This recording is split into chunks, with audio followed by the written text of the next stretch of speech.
E aí, galera do Me Salva, tudo certo? Vamos agora, então, para a nossa segunda aula do módulo de Introdução ao Sistema Músculo-Esquelético.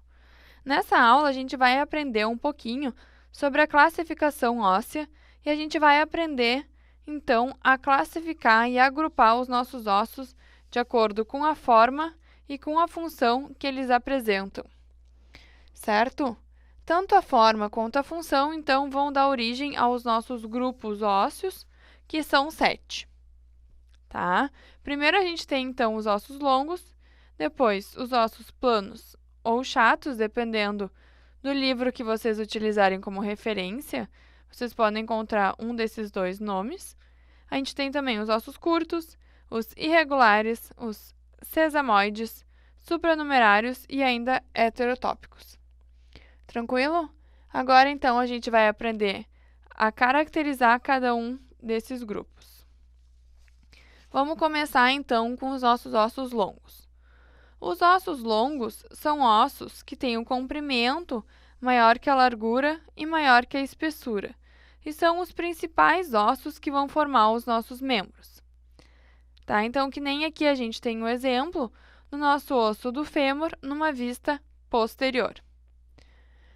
Os nossos ossos longos ainda eles são divididos em 3 principais partes, tá? As extremidades, o corpo e essa parte entre o corpo e a extremidade. Bom, o que a gente já percebe aqui? As extremidades dos nossos ossos longos são chamadas de epífises. Então, a gente sempre vai ter a epífise proximal, que é aquela que está mais próxima ao eixo do nosso corpo, ou seja, ao nosso esqueleto axial, e a epífise distal, que é a que está mais longe do nosso esqueleto axial. O corpo do nosso osso longo é chamado de diáfise, tá? Que é a parte bem tubular e cilíndrica do nosso osso. E entre a diáfise e a epífise, a gente tem essa área em que se inicia o alargamento da diáfise para a formação da epífise, tanto proximal quanto distal. Essa partezinha aqui que se alarga, tá? Então, essa área que começa a se alargar para formar a epífise é chamada de metáfise. Então, da mesma maneira que a epífise, a gente vai ter 2 metáfises, a proximal e a distal. Tranquilo? Bom, agora em relação aos nossos ossos planos ou chatos. Como o próprio nome do grupo já diz, esses ossos são classificados, então, de acordo com a forma que eles apresentam, e todos eles vão ter um comprimento e uma largura maior que a espessura, tá? Então, eles são ossos finos, né? Ou então, planos e chatos. Aqui a gente tem como exemplo a nossa escápula, numa vista anterior.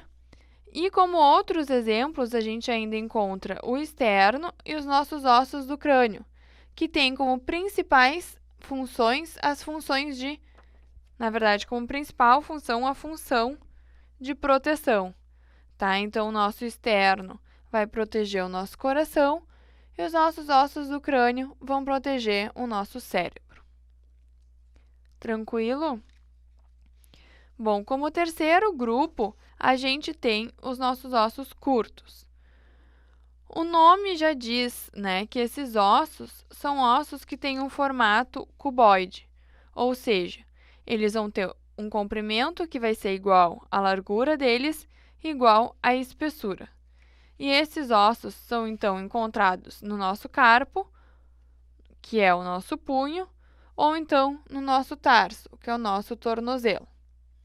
Tá? Eu trouxe aqui para exemplificar para vocês e fazer essa compreensão ficar um pouco mais fácil, uma radiografia de um punho, tá?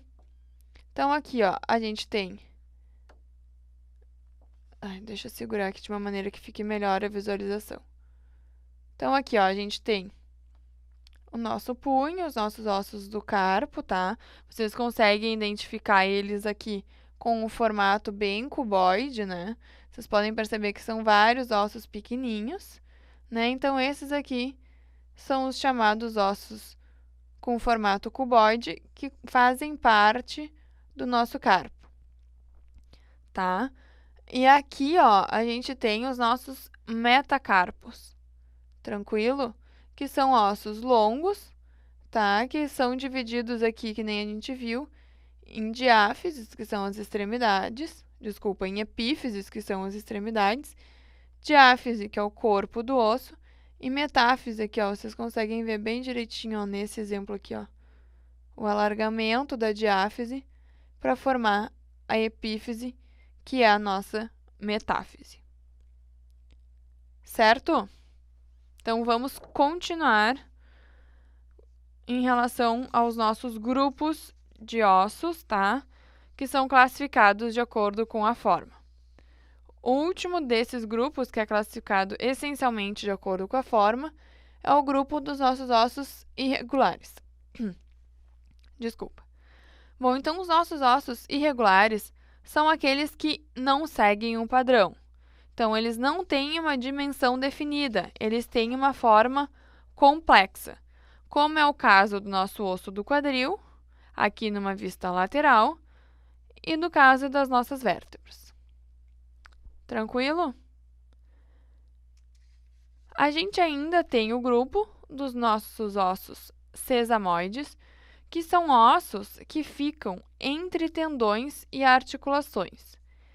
Eles servem para guiar e facilitar o movimento dessa articulação e para proteger o osso que forma a articulação e o tendão. E como principal exemplo de osso sesamoide, a gente tem a patela. Tá? A nossa patela fica entre o tendão patelar e o osso do fêmur.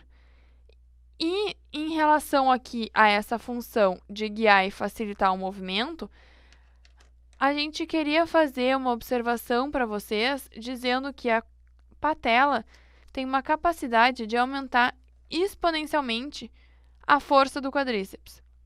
Se ela não tivesse ali entre o nosso tendão patelar e o fêmur, a nossa capacidade de produção de força para atividades, por exemplo, como chutar, se agachar, subir e descer a escada, seria muito menor. Tá? Então, a patela potencializa essa nossa capacidade de realização do movimento, ela facilita o movimento de flexo e extensão do joelho. Tranquilo? Bom, a gente ainda tem outros exemplos de ossos sesamoides sempre nos nossos polegares da mão, tá? São bem importantes esses sesamoides nos nossos polegares da mão e também nos nossos hallux, tá? Que são os nossos dedões do pé. Então, esses são os nossos principais exemplos de ossos sesamoides. Bom, por fim, a gente ainda tem dois últimos grupos que não são tão importantes quanto esses grupos anteriores, que são os grupos dos nossos ossos supranumerários e dos nossos ossos heterotópicos. Bom, ossos supranumerários. Como o próprio nome já diz, são ossos extras, tá? Eles são ossos acessórios que se encontram próximos a centros de ossificação. Na próxima aula, a gente vai entender um pouquinho mais sobre esses centros de ossificação, mas assim, para a gente entender agora, os nossos ossos, quando eles são formados, eles começam a ser ossificados em centros, tá? E esses ossos supranumerários são partes de ossos que, por algum motivo, se desprenderam desse centro de ossificação e formaram um osso à parte. Então, eles vão estar sempre localizados próximos a ossos verdadeiros, digamos assim, né? Ossos principais, e então próximos a centros em que essa ossificação do osso aconteceu. Tá? Eles não têm nenhuma função definida, eles são apenas ossos acessórios. E em relação aos nossos ossos heterotópicos, eles são ossos que existem em locais onde não deveriam existir ossos, tá? São ossos que são encontrados em tecidos moles. Eles são uma calcificação resposta a uma sobrecarga.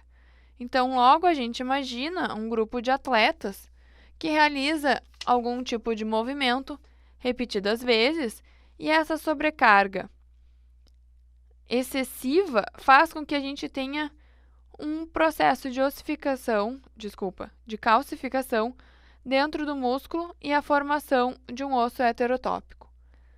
Outro exemplo que a gente pode ter ainda é de pessoas que sofreram algum acidente, por exemplo, um acidente de carro, tá? Que teve uma super pancada lá no músculo, por exemplo. Vamos fingir que aqui é o nosso músculo da coxa, pá, teve uma pancada aqui, tá? E no processo de cicatrização, a gente teve a formação de uma fibrose, né? Uma calcificação resposta e gerou um osso heterotópico nesse músculo, nesse local onde normalmente a gente não esperaria osso nenhum. Tranquilo? Então, esses são os nossos grupos ósseos, assim é como a gente classifica eles. E na nossa próxima aula, então, a gente vai ver um pouquinho mais sobre cartilagem e processo de ossificação. Até lá!